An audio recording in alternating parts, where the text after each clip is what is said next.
Keely Hodgkinson is on a hot streak. Just 6 days ago, she ran the third fastest time in history over the indoor 800. Keely Hodgkinson, as she comes up to 400 meters here, 56.2. That is serious running. Keely Hodgkinson is not jogging this race. Keely Hodgkinson is going to do something very special here in Birmingham. How quick is this going to be? 1:56.34 for Keely Hodgkinson.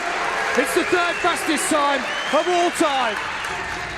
And she did so in day one of the heats. Now, considering the phenomenal shape that she's in this season, every track fanatic was anticipating a world record run in Lievin, and Keely delivered. That was 1:54.6, and Keely Hodgkinson is bang on the lights here. Werro is going to run something very, very quick, but at the moment, the British Olympic champion, Keely Hodgkinson, so many issues for her since that title in Paris. Keely Hodgkinson, surely this world record is hers, but how fast is Hodgkinson going to go? Keely Hodgkinson comes up to the line, chasing that world record. Before last night's world record run, this is how the 2026 world ranking stood for the indoors 800. Audrey Werro's 1:57.27 was second place, and in first was a 1:56.33 by Keely, a mark that she went on and improved on by 1.46 seconds. That 1.46 second drop off her personal best is massive, considering the improvements were made in less than a week.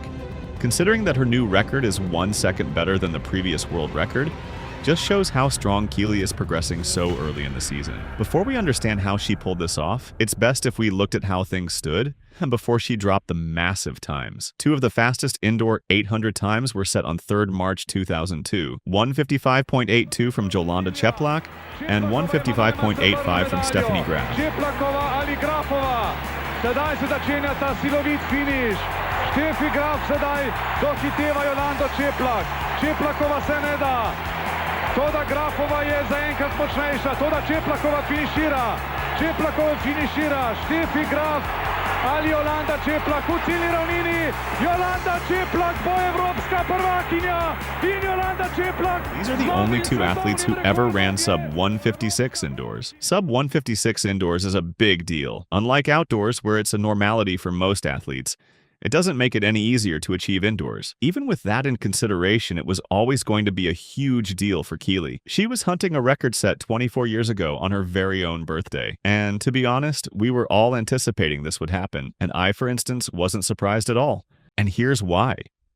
Let's take a look at the splits between Čeplak and Keely Hodgkinson. For instance, when Čeplak set the world record back in 2002, she guided the race through the first 200 meters in 28.14, ran the next 400 in 57.34, and passed 600-meter mark in 1:26.68, before hitting the last 200 in 29.13. Hodgkinson's run in Lievin carried a sharper edge from the start. She hit 200 in 26.47, crossed the 400 mark in 55.56, already well inside record pace, and moved through 600 in 1:25.06. She looked strong throughout the race. Only Audrey Werro tried to cling to her pace, but she decimated the rest of the field. The closest competitor who can threaten sub 1:55 is Audrey Werro, but that means that she has to lower her personal best by 3 seconds. She can do it, I don't doubt it, but it took Keely 3 years to drop 3 seconds off her indoor best. Femke Bol was the other athlete who seemed very capable of breaking the indoor 800 world record. Remember, she holds the world record in the indoor 400, so her splits would have been close to what Keely posted, but that's a debate for another day. Bol dropped out of all indoor competition after she sustained a foot injury in training, so that means the only time they will compete is outdoors. That brings us to the elephant in the room, the outdoor 800. The outdoor world record stands at 1:53.28, set by Jarmila Kratochvílová in Munich back in 1983. It is the oldest world record in athletics, and that alone should tell you that it's the hardest record to take down. Keely currently sits 6th on the all-time list at 1:54.61. set at the London Olympics in 2024. To put that in perspective, the women above her on that list are products of a very different era. Kratochvílova's record has endured because the athletes who came closest were operating in environments where performance enhancement drugs were routinely administered across multiple sports. There are even documented letters from that era where athletes wrote to complain that the steroid doses they were receiving weren't high enough. So what happens if Keely, or any other clean athlete, never breaks Kratochvílova's or Olazarenko's sub-154 performances?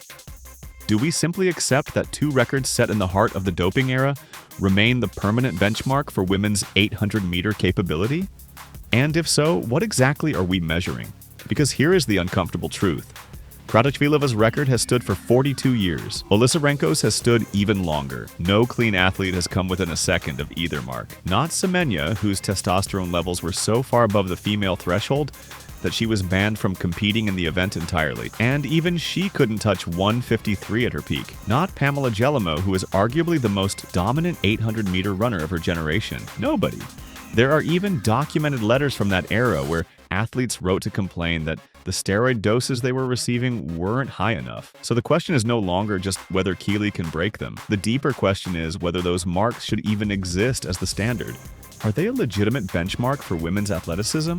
Or are they a chemically manufactured barrier that no naturally competing woman was ever meant to reach? Some would argue scrapping them entirely. Others would argue that records are records regardless of context. But one thing is certain.